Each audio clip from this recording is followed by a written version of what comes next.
In 1770s London, you could bet real money on whether a living army officer was secretly a woman. Thousands of pounds rode on the Chevalier d'Eon, who refused to let anyone check. Insurance policies were written on the question, and the person at the center of it all was still alive, still in the city, and still refusing to settle it. To understand how a human being became a betting market, you have to go back to who d'Eon actually was.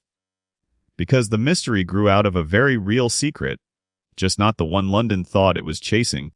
Charles Genevieve v. Louis Auguste André Timothée de Beaumont de Beaumont was born in 1728 in Tonner, a small town in the Burgundy wine country. His parents gave the child a long string of names that mixed masculine and feminine forms. A small accident of naming that d'Eon would one day use with devastating effect. As a young man, the Chevalier trained in law, worked as a royal censor, and wrote about finance sharply enough to be noticed at court. That talent pulled him toward the most dangerous work in France. Louis XV ran two foreign policies at once. There was the official one conducted openly by his ministers, and there was a second, hidden one, run by a private network of spies loyal only to the king himself. It was called the Secret du Roi, the king's secret, and its agents sometimes worked directly against France's own stated diplomacy. d'Eon joined it.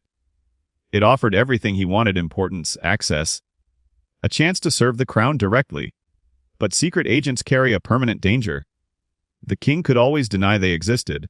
If d'Eon ever became inconvenient, there would be no record, no protection, no one to defend him. Then came the mission that would define and haunt his life. According to d'Eon's own later account, he was sent into the court of Empress Elizabeth of Russia disguised as a woman, slipping past a diplomatic blockade to reach the Empress in private. Modern historians treat this story with heavy suspicion. Much of it survives only because d'Eon told it decades afterward, and the hard proof is thin. But true or not, it planted a dangerous idea that this soldier could pass, that the line between the man and something else was already blurred. What is not in doubt is the war. When the 7 Years' War tore across Europe, d'Eon served as a captain of dragoons, took wounds in real cavalry fighting, and built a reputation for physical courage that no one questioned. For that service the crown awarded him the Cross of St. Louis, one of France's highest military honors, pinned to the chest of a man whose body would later be gambled over in every coffee house in London. This matters because everything strange that follows happens to a decorated officer the world had already watched charge into battle. By 1763, that record earned him a posting to London to help finalize the Treaty of Paris and end the war. For a moment, d'Eon stood near the summit, an interim minister representing France at a foreign court. But the fall came fast. Versailles sent a new higher-ranking ambassador, the Count de Guerchy, and d'Eon was abruptly demoted to secretary, ordered to serve beneath a man he despised.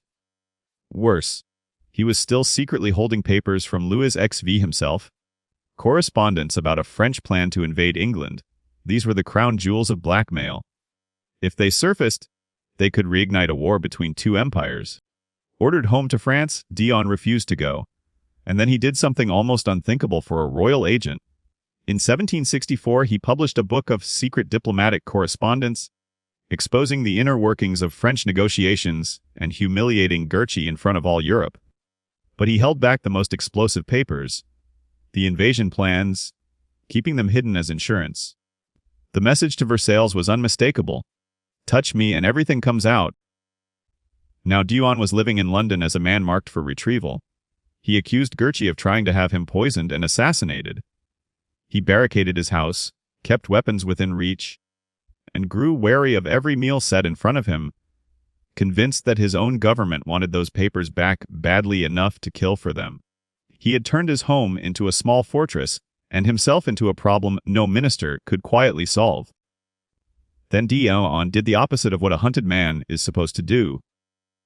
Instead of hiding, he went on the attack in the open, using the English courts against the French ambassador on English soil.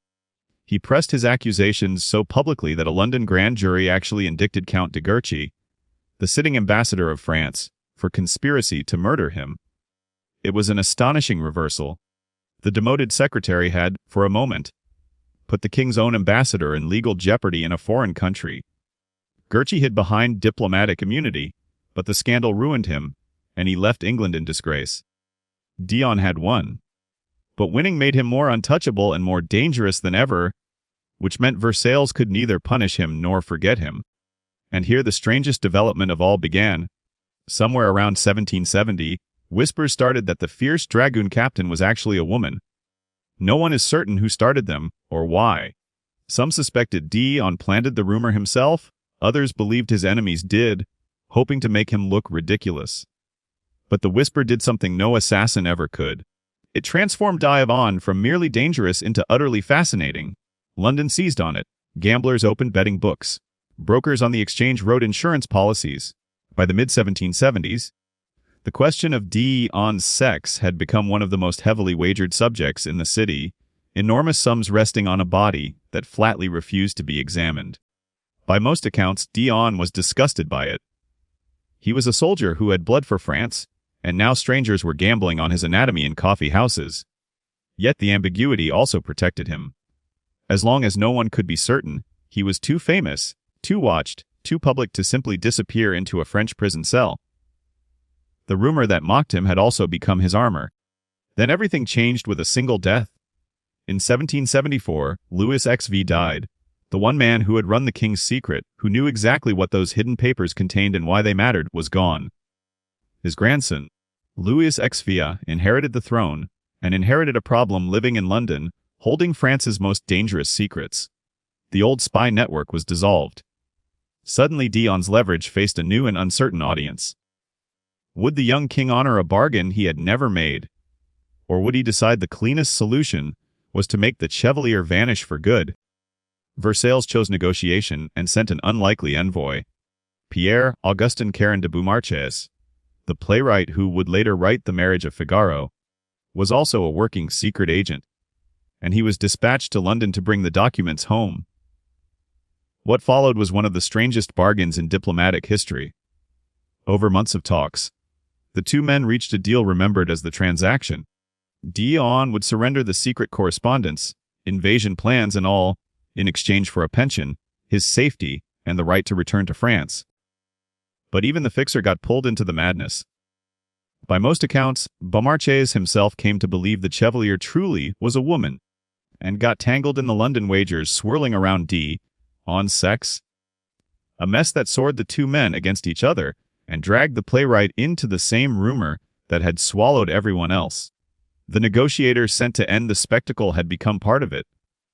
If a professional agent living beside Dion for months could not settle the question, no gambler in a coffee house ever stood a chance. But the French government attached a condition that turned the entire affair inside out. By this point, Dion had begun insisting, or been pressured into insisting, on an extraordinary claim that he had in fact been born a girl, raised as a boy for reasons of family inheritance, and had lived a disguise for decades. Whether Dion believed this, invented it, or was maneuvered into it by others, historians still argue, but the Crown found it enormously convenient. The official settlement declared Dion to be a woman, and as a woman, the former dragoon captain would be required to dress as one for the rest of her life. So the soldier who had charged in a cavalry uniform was ordered into skirts by royal command. In 1777, Dion returned to France and appeared publicly as a woman, reportedly outfitted with help from the fashionable circle around Marie Antoinette herself. The London betting markets finally had their answer, not from any examination, but handed down by a foreign government's decree. Those who had wagered on woman collected their winnings.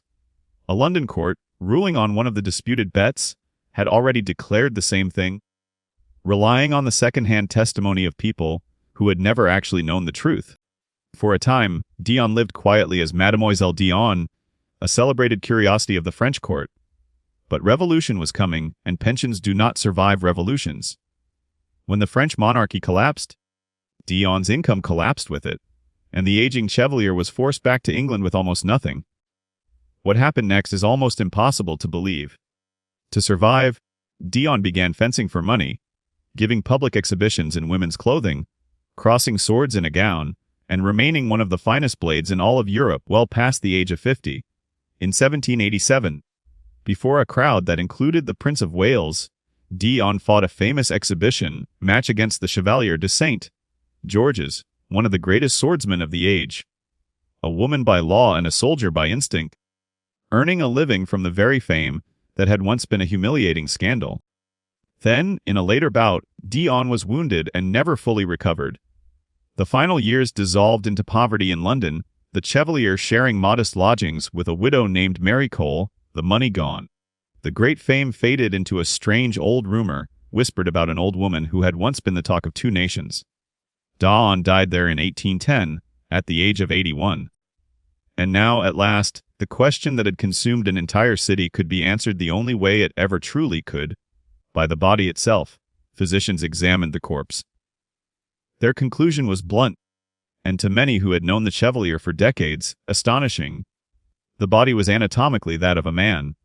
So strange was the finding, and so many had staked so much on the opposite, that witnesses were gathered, and a formal certificate was drawn up and signed, attesting to what the examiners had seen.